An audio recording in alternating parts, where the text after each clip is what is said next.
दैनिक जीवन में विज्ञान महत्वपूर्ण खोजें मानव जीवन एवं प्रौद्योगिकी। दैनिक जीवन में विज्ञान। वर्तमान समय में हम चाहते हुए भी विज्ञान को अपने जीवन से नहीं निकाल सकते, क्योंकि यदि हम विज्ञान के बिना दुनिया की कल्पना करें तो हमें केवल एक गहरा शून्य ही दिखाई देगा। एक सामान्य उदाहरण इस बात की सत्यता साबित कर सकता है। कल्पना कीजिए कि यदि एडिसन विद्युत बल्ब का आविष्कार न किए होते तो शायद पूरी दुनिया में अंधेरा ही होता। मिलर रिस के हियरिंग एड के आविष्कारों ने बहरों को सुनने में मदद की और कृत्रिम अंगों के उपयोग से अपंग व्यक्ति भी चलने फिरने लायक बन गए। यहाँ विज्ञान वरदान के समान साबित हुआ है। हमारे चारों ओर विज्ञान है। यदि हम सोच दुनिया की रहे हैं, भोजन कर रहे हैं, दौड़ रहे हैं या सांस ले रहे हैं, इन सभी जैविक क्रियाओं के पीछे कहीं न कहीं विज्ञान के सिद्धांत पे कार्य कर रहे हैं। मानव सभ्यता जीवन के विकास में विज्ञान का उद्भव मनुष्य की सबसे बड़ी उपलब्धि है। विज्ञान ने मनुष्यों को तमाम रोगों व्याधियों से मुक्ति देने के साथ साथ असंख्य दैनिक सुविधाओं से भी लैस किया है।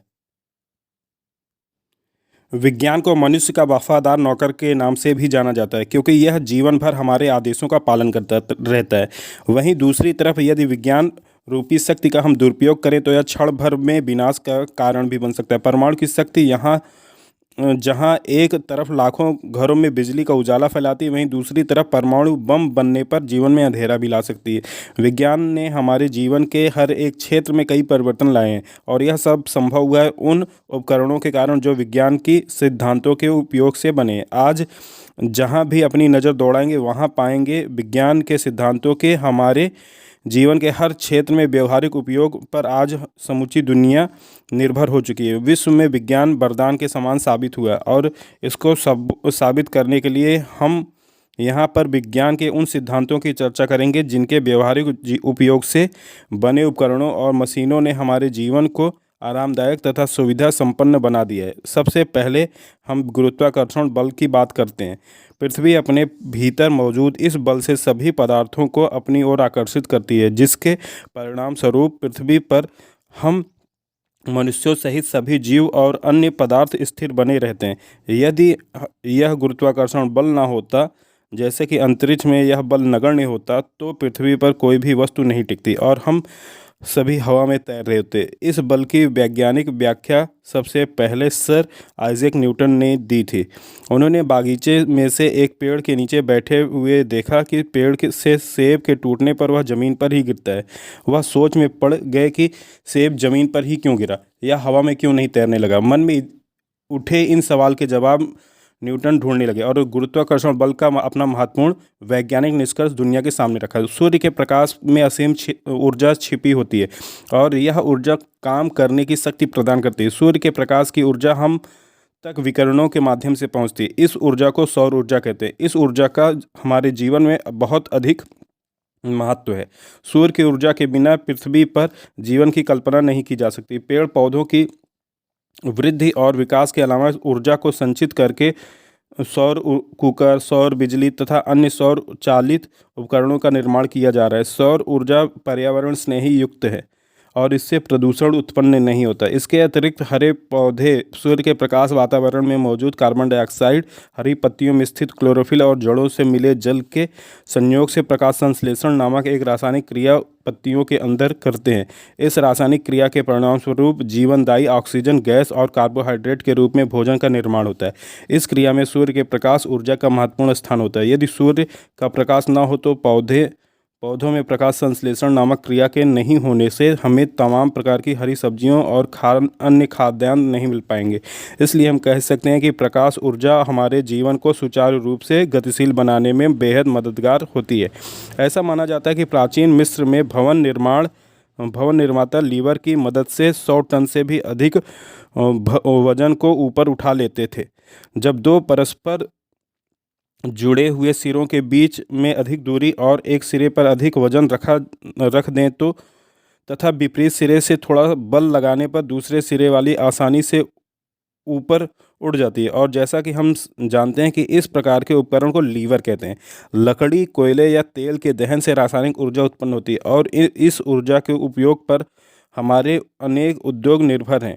विद्युत ऊर्जा को ऊष्मीय ऊर्जा में परिवर्तित करके इसका उपयोग हम सर्दियों में हीटर, ब्लोवर, गीज़र या एयर कंडीशनर मशीन में करते हैं। जब ऊर्जा अनुप्रस्थ तरंगों के रूप में किसी स्रोत से निकलकर लक्ष्य पदार्थ तक पहुंचकर उसमें कंपन उत्पन्न करती है तो उसे ध्वनि ऊर्जा कहते हैं। विज्ञान के इस ध्वनि ऊर्जा के कारण हम टीवी, रेडियो आदि अनेक इलेक्ट्रॉनिक उपकरणों से निकल रही ऊर्जा को ध्वनि के रूप में अपने कानों द्वारा सुन पाने में समर्थ होते हैं। आज के जीवन में जितने भी उपकरणों का हम प्रयोग कर रहे हैं, जैसे washing machine, mixer, scooter, car आदि, ये सभी यांत्रिक ऊर्जा से संचालित होते हैं।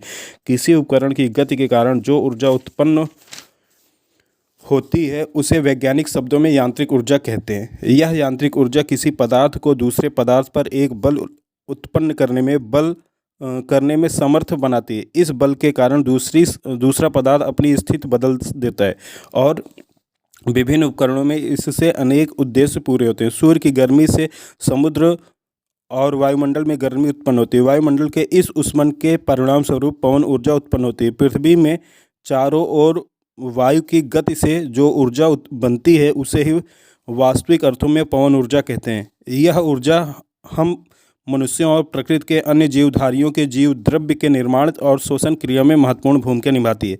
परमाणु के नाभिक से उत्पन्न ऊर्जा को नाभिकीय ऊर्जा कहते हैं। नाभिकीय विखंडन, नाभिकीय संलयन या रेडियोधर्मी क्षय से मिली अपार ऊर्जा के उपयोग से बिजली उत्पन्न की जाती है। आइए अब हम हमारे दैनिक जीवन की कुछ ऐसी घटनाएं देखते हैं जिनमें विज्ञान की भूमिका अहम है।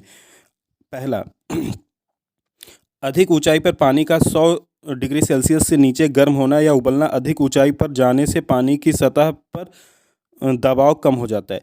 पीसा की मीनार का तिरछा होना, संपूर्ण मीनार के गुरुत्व केंद्र से होकर जाने वाली रेखा उसके आधार से होकर गुजरती है।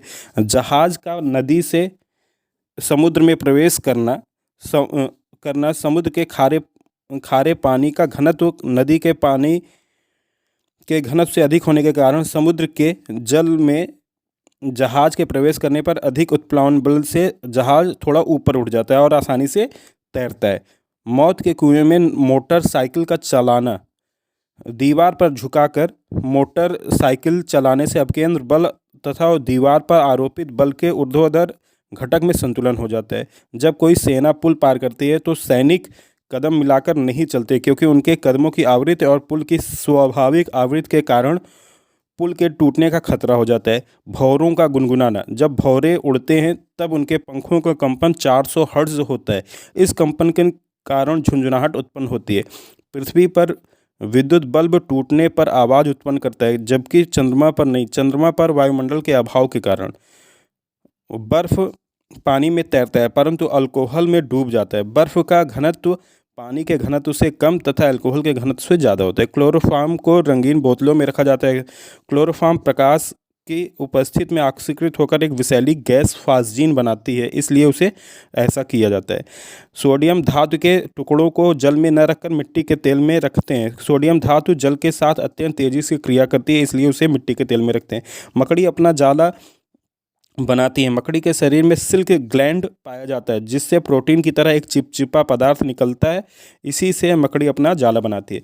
गर्म देशों के व्यक्ति ठंडे देशों के अपेक्षा काले होते हैं। गर्म देशों के व्यक्तियों की त्वचा प्रकाश से बचने के लिए मेलानिन नामक पिगमेंट का अधिक निर्माण होता है, जिससे वो काले होते हैं। रात में पेड़ के नीचे सोना हानिकारक है, क्योंकि रात में पेड़ श्वसन के दौरान ऑक्सीजन लेते हैं और कार्बन डाइऑक्साइड छोड़ते हैं, जिससे उनके नीचे O2 की मात्रा का अभाव हो जाता है। खाने के बाद नींद का आना, भोजन पचाने के लिए पेट को रक्त की अधिक आवश्यकता होती है, इसलिए रक्त का बहुत सारा हिस्सा पेट में प्रवाहित हो जाता है। इससे मनुष्य में रक्त की कमी हो जाती है, जिसके कारण नींद आ जाती है। चंद्रमा के तल से आकाश का रंग काला दिखाई देता है, क्योंकि चंद्रमा पर वायुमंडल नहीं है। मोती का बनना, मोती का निर्माण घोंघे के द्वारा उसके अंदर जाने वाले बालू के कण पर सीप के पदार्थ की परत कैल्शियम कार्बोनेट चढ़ाए जाने से होता है। नोट, जापान कृत्रिम मोतियों का सबसे बड़ा निर्यातक है। छुई मुई का पौधा छूने से मुरझा जाता है, क्योंकि छुई मुई की पत्तियां स्पर्श के प्रति संवेदनशील होती हैं। स्तनधारी मादा के शरीर में दूध का बनना, कुछ विशेष ग्रंथियों में वसा की बड़ी बड़ी बूंदें निकलती हैं, जो स्तनों में उपस्थित तरल पदार्थों के साथ मिलकर दूध बना देती हैं। बिना उबाले दूध जल्दी खराब हो जाता है, क्योंकि ताज़े दूध में कई प्रकार के बैक्टीरिया पाए जाते हैं, जो वायु के संपर्क में आते ही अपनी संख्या संख्या बढ़ा होते हैं, जिससे दूध खट्टा हो जाता है। दूध को खराब होने से बचाने के लिए फ्रांसीसी वैज्ञानिक लुई पास्चर ने एक विधि निकाली जिसे पास्चुरेशन कहा जाता है। यदि दूध को 62 डिग्री सेल्सियस पर 30 मिनट के लिए गर्म किया जाए तो बैक्टीरिया मर जाते हैं। वाहन के अचानक रुकने पर उस पर बैठा व्यक्ति अचानक झुक जाता है जड़त्व के कारण। अंगीठी का धुआं अधिक जहरीला होता है कार्बन मोनोऑक्साइड के कारण। चमगादड़ का अंधेरे में उड़ना। चमगादड़ उड़ते हुए अल्ट्रासोनिक पराश्रव्य तरंगें उत्पन्न करते हैं जो रास्ते में आने वाली रुकावटों से टकराकर उसके पास पहुंच जाती है, जिससे वे अपना मार्ग सुनिश्चित कर पाते हैं। अधिक ठंडी रातों में पानी के पाइप का प्रायः फटना। पानी जब बर्फ बन जाता है तब उसका घनत्व कम हो जाता है और जब पाइप पर दबाव डाला जाता है तो वह फट जाता है। सर्दियों के दिनों में बादलों भरे मौसम का तापमान साफ मौसम की तुलना में कम ठंडा होता है। बादल ऊष्मा के हल्के चालक होते हैं और इसी तरह से भूमि पर वायु के बीच ऊष्मा विकिरण को रोकते हैं। इसलिए साफ मौसम की तुलना में बादलों भरी सर्दियों की रातें अपेक्षाकृत कम ठंडी होती हैं। अत्यधिक ऊंचाई पर उड़ते हुए कुछ विमान अपने पीछे सफ़ेद धुआं छोड़ते हैं। विमान से निकलने वाली गैस अत्यधिक ऊंचाई से निम्न तापमान के कारण ठोस हो जाती है। घड़े सुराही मिट्टी के बर्तन में पानी का ठंडा रहना वाष्पीकरण के कारण संभव है। बिजली चमकने के बाद आवाज़ गर्जना देरी से होती है। प्रकाश का वेग ध्वनि के वेग से अधिक होने के कारण पहले बिजली चमकती है फिर गर्जना होती है। बैरोमीटर वायु दाब मापी का पारा तेजी से नीचे गिरना तूफान आने का संकेत है। एक शीशे के गिलास में बहुत ठंडा पानी डालने पर उसके बाहर पानी की बूंदों का जमना गिलास के बाहर की ठंडी सतह से बाहरी वातावरण के आर्द्र होकर बूंद बन जाती है। कंप्यूटर चिप सिलिकॉन की बनाई जाती है। सिलिकॉन के अर्धचालक होने के कारण जब वस्तु उस पर पड़ने वाली प्रकाश के सभी अवयवों को शोषित कर लेती है तो काली दिखाती है। सर्दियों में घाटियों में सुबह शाम धुंध का एकत्र होना। सघन वाष्पित द्रव भारी होने के कारण धुंध के रूप में घाटियों में एकत्र हो जाता है। घाटियों में जब बारिश होती है तो ऊंची पहाड़ियों पर हिमपात होता है। पहाड़ी क्षेत्रों में वाष्पित जल ठंडा होकर मोटी मोटी बूंदों में न बदलकर बर्फ में बदल जाता है। टायर में हवा भरते समय पंप का गर्म होना वायु का संपीड़न होता है तो ऊष्मा की अत्यधिक मात्रा उत्पन्न होती है और पंप गर्म हो जाता है। कोई वस्तु जिस रंग की है वह उस रंग की क्यों दिखाई देती है? क्योंकि वह वस्तु जिस रंग की है उस रंग को छोड़कर बाकी सभी प्रकाशित रंग अवशोषित कर लेती है और केवल उसी रंग का उत्सर्जन करती है। नीले रंग के प्रकाश में घास का रंग होगा काला। नीले रंग के प्रकाश में घास का रंग काला हो जाएगा। एक गुब्बारा हवा में उड़ता है। आर्किमिडीज के सिद्धांत के अनुरूप गुब्बारे में कुछ गैसें हीलियम हाइड्रोजन गैसें भरी जाती जो हवा से हल्की होती हैं। सर्दी के मौसम में सुबह में पत्तों पर ओस का जमना सर्दियों के तूफान में तापमान का काफ़ी न्यून होता है, जिसके कारण वातावरण में उपस्थित जल वाष्प संघनित होकर ओस का रूप ले लेती है। एक अवतल दर्पण का एक सेविंग ग्लास के रूप में प्रयोग चेहरे के सामने अवतल दर्पण रखने से चेहरे के सूक्ष्म छिद्रों को भी देखा जा सकता है। किसी गेंद का भूमि से टकराने के बाद तेजी से ऊपर उछलना। गेंद जमीन से टकराने पर थोड़ी विकृत हो जाती है फिर वास्तविक रूप में आने के लिए ऊपर उछलती है। वर्षा के बाद इंद्रधनुष क्यों दिखाई देता है? वर्षा के बाद कुछ बादल आसमान में ही जलवाष्प के लिए एकत्रित रहते हैं। बादलों में उपस्थित पानी की बूंदें प्रिज्म का काम करती हैं। तालाब में केरोसिन का तेल मलेरिया से बचने के लिए छिड़कना। पानी में पनपने वाले मच्छरों का लार्वा डिंब सांस लेने के लिए पानी की सतह से ऊपर नहीं आ पाता और मर जाता है। रात्रि में अधिक दूर की आवाज़ सुनाई देती है। रात्रि में वायु के ठंडी होने के कारण से उसमें सांद्रता अधिक होती है, इसलिए ध्वनि की चाल तेज हो जाती है।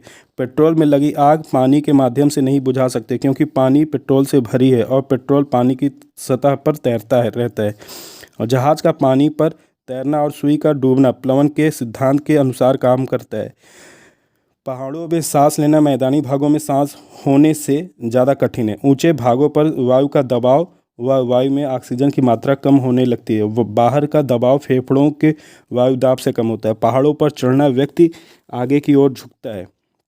और आगे की ओर झुककर गुरुत्व को नियंत्रित करके संतुलन बनाए रखता है। रेलगाड़ी की जंजीर खींचने पर उसका रुक जाना यह निर्वात प्रणाली पर आधारित है। जंजीर खींचने से कैपलर वाल्व खुल जाता है और पिस्टन में हवा आने पर ब्रेक लग जाता है। बूढ़े व्यक्तियों की हड्डी में फ्रैक्चर आसानी से हो जाता है।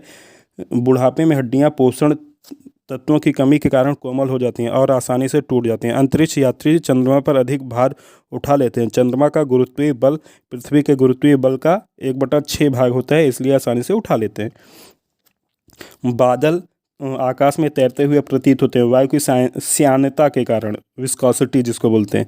जुगनू से प्रकाश कैसे व क्यों निकलता है? ल्यूसीफेरिन नामक रसायन के ऑक्सीकरण से।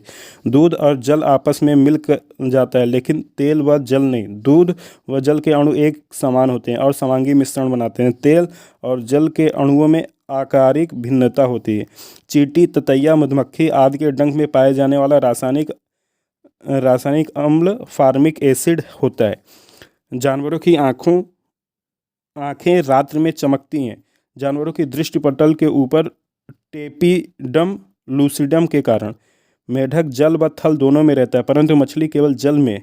मछली केवल ग्लूस से श्वसन करती है, परंतु मेढक त्वचा और फेफड़ों के माध्यम से श्वसन करता है।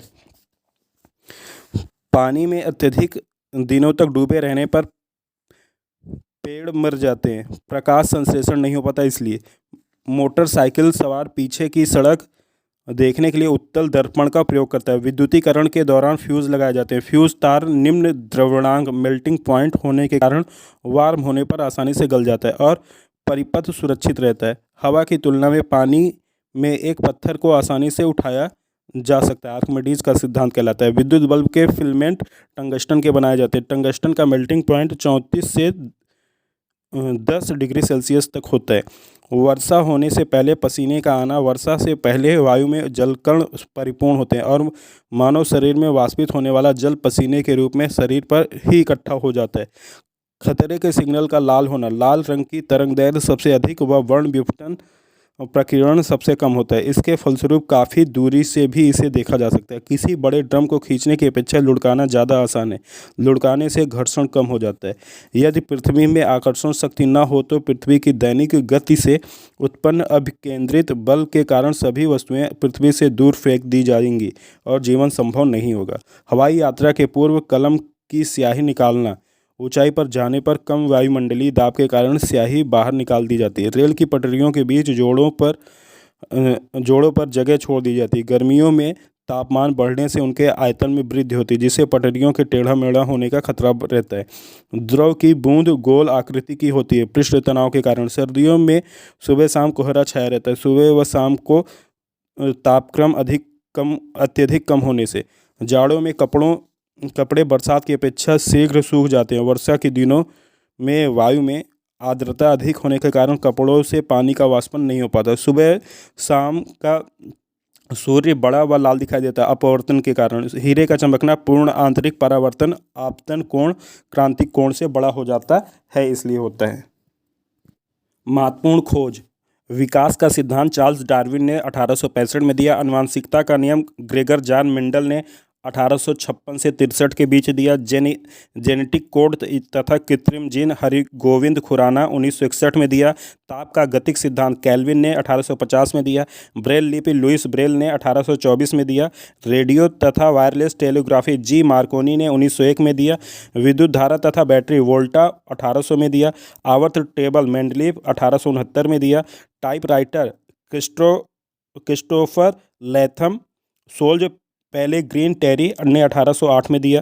ट्रांजिस्टर विलियम शाक्ले जॉन बर्डीन व वाल्टर बर्टन ने 1948 में दिया। बैरोमीटर ई टेरसोली ने 1644 में दिया। रडार रॉबर्ट वाटसन वाट ने 1930 में दिया। वायुयान रॉबर्ट ब्रदर्स ने 1903 में दिया। फाउंटेन पेन लेविस वाटरमैन ने 1884 में दिया। मोटर कार निर्माण हेनरी फोर्ड ने 1899 में दिया। ऑटोमोबाइल कार्ल ब्रेंज ने 1885 में दिया। टेलीफोन ग्राहम बेल ने 1876 में दिया। माइक्रोफोन अलेक्जेंडर ग्राहम बेल ने 1876 में दिया। हेलीकॉप्टर ओ मिशन ने 1924 में दिया। लीवर का सिद्धांत आपेक्षिक घनत्व आर्किमिडीज ने दिया। एक्स किरणों की खोज W.C. रोन्टजन ने 1897 में दिया।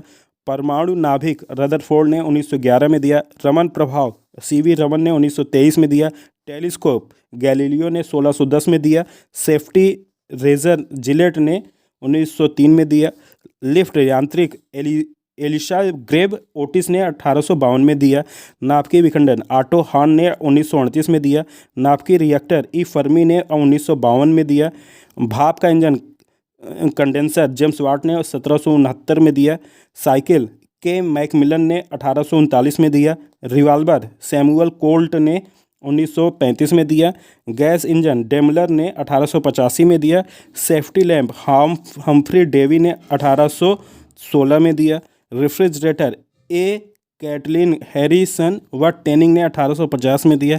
Gramophone electric bulb Thomas Alva Edison ने 1878 से 79 के बीच दिया। डायनमो माइकल फैराडे 1831 में दिया। टेलीविज़न यांत्रिक J.L. बेयर्ड ने 1926 में दिया। लोगरिथम जॉन नेपियर ने 1614 में दिया। तड़ित चालक बेंजामिन फ्रैंकलिन 1752 में दिया। कॉस्मिक किरणें R.A. मेलिकन विक्टर हेस 1911-12 में दिया। थर्मस फ्लास्क डेवार ने 1892 में दिया। क्वांटम थ्योरी मैक्स प्लांक ने 1905 में दिया। परमाणु संरचना बोर ने 1913 में दिया। परमाणु का सिद्धांत डाल्टन ने 1803 में दिया। Electron J.J. थॉमसन ने 1897 में दिया। प्रोटॉन गोल्डस्टीन या रदरफोर्ड ने 1917 में दिया। रेडियम की खोज मैडम क्यूरी एम पियरे क्यूरी ने 1898 में दिया। न्यूट्रॉन जेम्स चैडविक ने 1930 में दिया। यूरेनियम का विखंडन परमाणु बम ऑटो हॉर्न ने 1938 में दिया। विद्युत अपघटन के नियम माइकल फैराडे ने 1833 में दिया।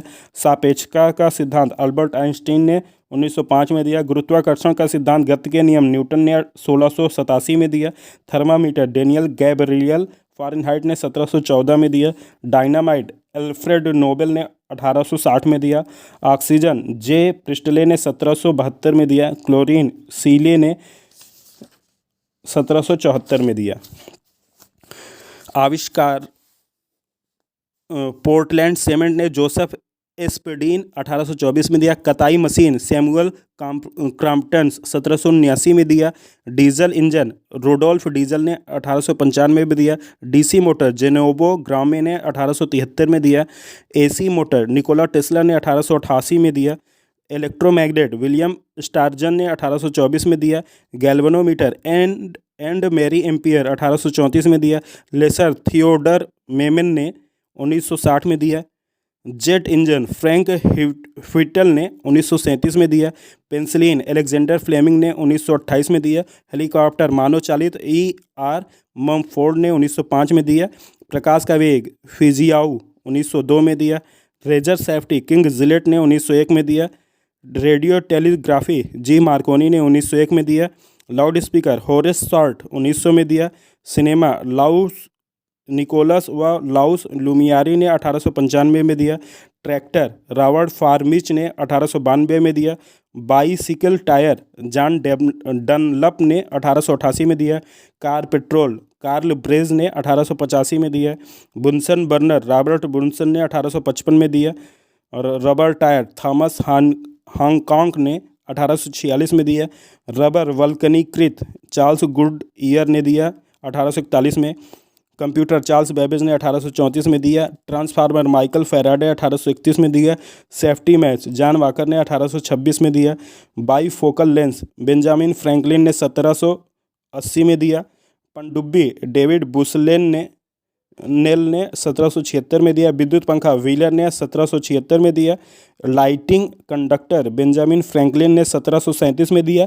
मशीन गन सर जेम्स पकल ने 1718 में दिया। थर्मस फ्लास्क डेवार ने 1714 में दिया। स्टीम इंजन पिस्टन धाम न्यूकेव मेन ने 1712 में दिया। प्रेशर कुकर डेनिस पेपिन ने 1679 में दिया। माइक्रोमीटर विलियम कोजिन ने 1636 में दिया। स्लाइड पैमाना विलियम ऑफ ट्रेड 1621 में दिया। ग्रहों की खोज केपलर ने 1601 में दिया। माइक्रोस्कोप जेड जॉनसन ने 1590 में दिया। सौर मंडल कॉपरनिकस ने 1540 में दिया। मानव जीवन और प्रौद्योगिकी विज्ञान एवं प्रौद्योगिकी के विकास के कारण विभिन्न क्षेत्रों जैसे यातायात, चिकित्सा, जनसंचार, मनोरंजन एवं कृषि के क्षेत्र में नित नए आविष्कार हुए। जैसे भाप के इंजन से रेलों तथा बड़े जहाज़ों का निर्माण हुआ। पेट्रोल की उपलब्धता से हल्के एवं शक्तिशाली इंजनों का बनाना संभव हुआ। इन इंजनों का उपयोग हवाई जहाज़ उड़ाने के लिए किया गया। इसी क्रम में लंबी दूरी तय करने में सुपरसोनिक जेट एवं हेलीकॉप्टर का निर्माण हुआ। समुद्री मार्ग से माल तथा सवारी ढोने के लिए बड़े बड़े जहाज़ों का प्रयोग होने लगा।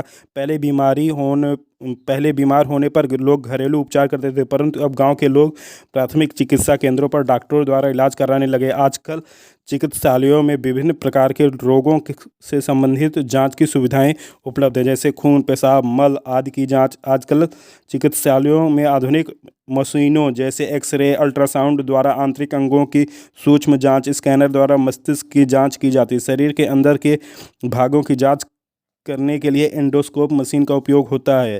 पहले टेलीफोन की सुविधा नहीं थी। लोग एक दूसरे का हालचाल जानने के लिए संदेशवाहक पत्र, टेलीग्राम तथा प्रशिक्षित कबूतरों द्वारा संदेश भेजते थे, परंतु आज के वैज्ञानिक युग में संदेशों के आदान प्रदान के लिए फैक्स, छपा संदेश, ईमेल आदि का प्रयोग हो रहा है। गाँवों में भी पीसीओ, एसटीडी तथा आईएसडी व्यवस्था द्वारा मोबाइल द्वारा संचार के किसी भी कोने में टेलीफोन द्वारा संपर्क करने की सार्वजनिक सुविधाएं उपलब्ध हो गई हैं। आज के वैज्ञानिक युग में कृषि के क्षेत्र में अनेक आधुनिक एवं सुविधाजनक यंत्रों का प्रयोग होने लगा। ये यंत्र हैं ट्रैक्टर, थ्रेशर, हार्वेस्टर, डीजल के पंप सेट, ट्यूबवेल आदि। अब खाद्यान्न उत्पादन को बढ़ाने के लिए उन्नत प्रकार के शोधित बीज, यूरिया, सुपर फास्फेट जैसे रासायनिक उर्वरकों आदि का प्रयोग किया जाने लगा है। यदि हम खाद्यान्न के क्षेत्र में आत्मनिर्भर हो गए हैं, यह सब हरित क्रांति के द्वारा संभव हुआ है। आधुनिक कृषि उपकरणों, उन्नतशील बीजों, उर्वरकों और पर्याप्त सिंचाई के साधनों द्वारा कृषि उपज में आशातीत वृद्धि को हरित क्रांति कहते हैं। कृषि क्षेत्र की विभिन्न क्रांतियां निम्नवत हैं। हरित क्रांति फसल उत्पादन हुआ, श्वेत क्रांति दूध उत्पादन हुआ, पीली क्रांति तिलहन उत्पादन, भूरी क्रांति उर्वरक उत्पादन, नीली क्रांति मत्स्य उत्पादन। यह ज्ञात हो कि वर्गीस कुरियन को श्वेत क्रांति का तथा डॉक्टर एम.एस. स्वामीनाथन को भारत में हरित क्रांति का जनक माना जाता है। वास्तव में डॉक्टर नॉर्मन बोरलॉग को विश्व में हरित क्रांति का जनक माना जाता है और डॉक्टर विलियम गॉड को हरित क्रांति शब्द की उत्पत्ति का श्रेय दिया जाता है। आजकल आधुनिक तकनीकियों के नित नए प्रयोगों के द्वारा विभिन्न क्षेत्रों में उत्पादन वृद्धि हुई है। जैसे मत्स्य उत्पादन में उत्पन्न उन्नत प्रकार के मत्स्य बीज द्वारा, सब्जी उत्पादन में उन्नत बीज द्वारा, रेशम उत्पादन में वैज्ञानिक विधि द्वारा, कीटों को शहतूत के वृक्षों पर पालन द्वारा, सुअर पालन में संतुलित आहार एवं सामयिक टीकाकरण द्वारा, मुर्गी पालन में संतुलित आहार और सामयिक टीकाकरण द्वारा, उपरोक्त सभी तथ्यों द्वारा यह कह सकते हैं कि प्रौद्योगिकी ने विज्ञान का विकास किया है। वास्तव में प्रौद्योगिकी तथा विज्ञान दोनों एक दूसरे पर आश्रित हैं। प्रौद्योगिकी का विकास विज्ञान के नियम तथा सिद्धांतों के दैनिक जीवन में उपयोग से होता है। यही कारण है कि प्रौद्योगिकी को व्यवहारिक ज्ञान भी कहते हैं। इसी प्रकार विज्ञान का जितना अधिक विकास होता है, उतना ही प्रौद्योगिकी विकसित होती है। अब परीक्षा उपयोगी महत्वपूर्ण प्रश्न। गुरुत्वाकर्षण का सिद्धांत न्यूटन ने दिया। भारतीय वैज्ञानिक हरगोविंद खुराना है।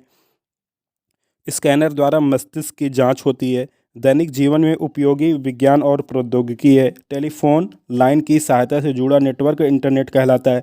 मृदा प्रदूषण की कमी से मृदा प्रदूषण से कम होती है, मृदा होती है कम हो जाती है। शिक्षा के क्षेत्र में क्रांति किस वैज्ञानिक उपकरण के कारण हुई? कंप्यूटर के कारण। संचार के क्षेत्र में विज्ञान की देन फैक्स, टेलीविज़न, टेलीफोन आदि है।